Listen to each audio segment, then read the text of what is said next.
एक ऐसे दुनिया की कल्पना कीजिए जहां इंसान नहीं है, बस विशालकाय और अजीब जीवों का राज है। लाखों साल पहले हमारी पृथ्वी ऐसी ही थी। बहुत पहले जब हमारे पूर्वजों ने अफ्रीका के जंगलों से बाहर अपना पहला कदम रखा था। पेड़ों पर रहने वाले उन आदि मानवों से लेकर इस ग्रह की सबसे प्रमुख प्रजाति बनने तक का हमारा सफर अद्भुत अनुकूलन, नवाचार और हर चुनौती के खिलाफ जीत की कहानी है। ये कहानी हमारे जीन्स में लिखी है, प्राचीन हड्डियों में उकेरी है और हमारे ग्रह के हर एक दृश्य पर अंकित है।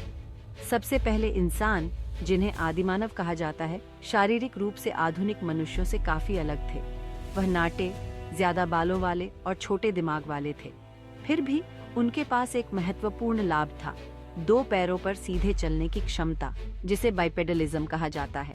इससे उनके हाथ औजारों और हथियारों का उपयोग करने के लिए स्वतंत्र हो गए, जो उनके जीवित रहने का एक महत्वपूर्ण कारक था। लाखों वर्षों में पर्यावरण के दबाव और प्राकृतिक चयन से प्रेरित होकर ये प्रारंभिक मानव विकसित हुए। उनके दिमाग बड़े होते गए, उनके उपकरण और अधिक परिष्कृत होते गए और उनके सामाजिक ढांचे और अधिक जटिल होते गए। मानव विकास की कहानी सीधी रेखा में नहीं है। यह अनगिनत पलायनों, अनुकूलनों और अन्य मानव प्रजातियों के साथ बातचीत से बुने हुए एक जटिल टेपेस्ट्री है, जो अब विलुप्त हो चुके हैं। लगभग 3 लाख साल पहले ऑस्ट्रेलोपिथेकस जैसे शुरुआती होमिनिड्स से लेकर हमारी अपनी प्रजाति होमो सेपियंस के उद्भव तक यह सहयोग और प्रतिस्पर्धा, आविष्कार और खोज दोनों से चिह्नित यात्रा है। यह निबंध इस महाकाव्य गाथा में महत्वपूर्ण मील के पत्थरों की पड़ताल करता है, जो उन निर्णायक क्षणों को उजागर करता है जिन्होंने हमारी प्रजातियों को आकार दिया और मानव सभ्यता के उद्भव का नेतृत्व किया।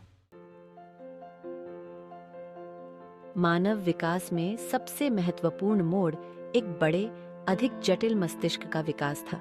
लगभग 2.5 लाख साल पहले शुरू हुआ यह विकासवादी छलांग अमूर्त विचार, भाषा और भविष्य की योजना बनाने की क्षमता के लिए अनुमति दी आई। जबकि हमारे शुरुआती पूर्वजों के पास बुनियादी बुद्धिमत्ता थी, इस संज्ञानात्मक क्रांति ने एक गहरा बदलाव लाया। मनुष्य अब पहले कभी संभव नहीं तरीकों से कल्पना, निर्माण और सहयोग कर सकता है। यह नई मिली संज्ञानात्मक क्षमता केवल अस्तित्व के बारे में नहीं थी, यह फलने फूलने के बारे में था। शुरुआती इंसानों ने जटिल उपकरण विकसित करना, आश्रय बनाना और समन्वित समूहों में शिकार करना शुरू कर दिया। उन्होंने कला का निर्माण शुरू किया, जिसका प्रमाण हजारों साल पहले की गुफा चित्रों से मिलता है। रचनात्मकता और आत्म अभिव्यक्ति की एक उभरती हुई भावना का खुलासा। कला और प्रतीकवाद की ये शुरुआती अभिव्यक्तियां स्वयं और उनके आसपास की दुनिया के बारे में बढ़ती जागरूकता का सुझाव देती हैं। इस अवधि में भाषा का उद्भव भी देखा गया, जो एक विशिष्ट मानवीय विशेषता है जिसने संचार और सामाजिक संपर्क में क्रांति ला दी। भाषा के साथ मनुष्य ज्ञान साझा कर सकते थे, परंपराओं को आगे बढ़ा सकते थे और मजबूत सामाजिक बंधन बना सकते थे। इसने पीढ़ियों से पीढ़ियों तक सूचना के प्रसारण की अनुमति दी, जिससे ज्ञान और सांस्कृतिक विकास के संचय में तेजी आई। जटिल विचारों और अवधारणाओं को संप्रेषित करने की इस क्षमता ने अधिक परिष्कृत सामाजिक संरचनाओं, कला और प्रौद्योगिकी के विकास की नींव रखी। लगभग 1.5 लाख साल पहले आग की खोज और नियंत्रण शुरुआती मनुष्यों के लिए एक गेम चेंजर था। आग ने गर्मी, शिकारियों से सुरक्षा और भोजन पकाने का एक तरीका प्रदान किया। इसका मानव शरीर, विज्ञान और सामाजिक व्यवहार पर गहरा प्रभाव पड़ा। पका हुआ भोजन पचाने में आसान होता है और अधिक ऊर्जा जारी करता है, जिससे बड़े दिमाग का विकास होता है। इसने मानव संज्ञानात्मक विकास को और तेज कर दिया, जिससे एक सकारात्मक प्रतिक्रिया पाश बना। आग भी एक सामाजिक केंद्र बन गई, जो शुरुआती मनुष्यों को गर्मी, रोशनी और साझा भोजन के लिए एक साथ खींचती थी। आग के चारों ओर इस सांप्रदायिक एकत्रीकरण ने संभवतः भाषा, कहानी सुनाने और सामाजिक बंधन के विकास को बढ़ावा दिया। आग के चारों ओर भोजन और संसाधनों को साझा करने से सहयोग और सामाजिक संगठन के शुरुआती रूपों के विकास में भी योगदान मिला होगा। अपने व्यावहारिक लाभों से परे आग का भी गहरा मनोवैज्ञानिक प्रभाव पड़ा। इसने दिन को बढ़ा दिया, अंधेरे को पीछे धकेल दिया और अधिक सामाजिक संपर्क और गतिविधि की अनुमति दी। टिमटिमाती आग ने भी कल्पना को उत्तेजित किया होगा, कहानियों, मिथकों और रीति रिवाजों को प्रेरित किया होगा। जो शुरुआती मनुष्यों को उनके आसपास की दुनिया को समझने में मदद करते थे। आग की इस महारत ने मानव विकास में एक महत्वपूर्ण क्षण को चिह्नित किया। प्रौद्योगिकी, संस्कृति और सामाजिक जटिलता में और भी अधिक प्रगति के लिए मंच तैयार किया। भाग 4। Out of Africa the great human migration.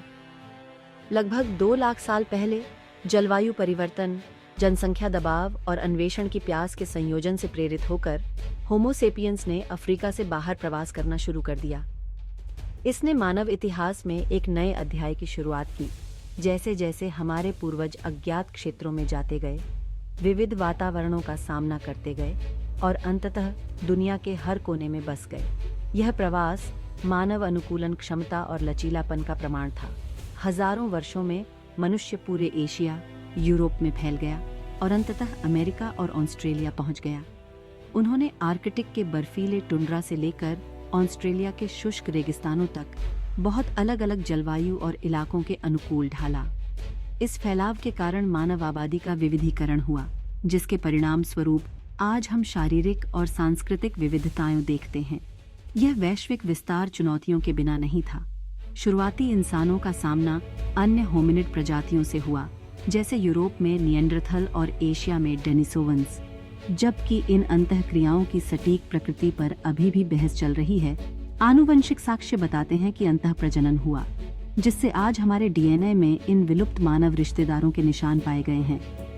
मानव प्रवास की कहानी अन्वेषण, अनुकूलन और अंतःक्रिया की एक जटिल टेपेस्ट्री है, जो हमारी प्रजातियों की आनुवंशिक और सांस्कृतिक विविधता को आकार देती है। भाग 5। औजारों और भाषा में महारत हासिल करना, नवाचार की सुबह। जैसे जैसे मनुष्य प्रवास करते गए और नए वातावरण और चुनौतियों का सामना करते गए, उनके उपकरण और प्रौद्योगिकियां अधिक परिष्कृत होती गईं। शुरुआती होमिनिड्स के साधारण हाथ कुल्हाड़ियों से मनुष्यों ने शिकार, मछली पकड़ने और इकट्ठा करने के लिए विशेष उपकरण तैयार करना शुरू कर दिया। उन्होंने भाला फेंकने वाले, हारपून और अंततः धनुष और तीर विकसित किए, जिससे उनकी शिकार दक्षता में काफी सुधार हुआ। इस तकनीकी नवाचार ने मनुष्यों को संसाधनों की एक विस्तृत श्रृंखला का दोहन करने और विविध वातावरणों के अनुकूल होने की अनुमति दी। इस तकनीकी उन्नति में भाषा के विकास ने महत्वपूर्ण भूमिका निभाई। भाषा ने ज्ञान, विचारों और उपकरण बनाने की तकनीकों को साझा करने की अनुमति दी। इसने सहयोग और नवाचार को सुगम बनाया, क्योंकि मनुष्य एक दूसरे के अनुभवों से सीख सकते थे और मौजूदा ज्ञान का निर्माण कर सकते थे। यह संचयी सांस्कृतिक विकास, जहां प्रत्येक पीढ़ी ने पिछली पीढ़ी की उपलब्धियों पर निर्माण किया, मानव प्रगति की एक बानगी बन गई। इस अवधि में कला और प्रतीकात्मक अभिव्यक्ति का भी उदय हुआ, जो अमूर्त विचार और संचार के लिए बढ़ती क्षमता को दर्शाता है। गुफा चित्र, नक्काशी और सजावटी वस्तुएं सौंदर्य शास्त्र और संभवतः धार्मिक विश्वासों की एक उभरती हुई भावना का सुझाव देती है। भाषा, उपकरण और प्रतीकात्मक विचार के विकास ने मानव संज्ञानात्मक क्षमताओं में एक महत्वपूर्ण छलांग लगाई, जिससे कृषि और सभ्यता का उदय हुआ।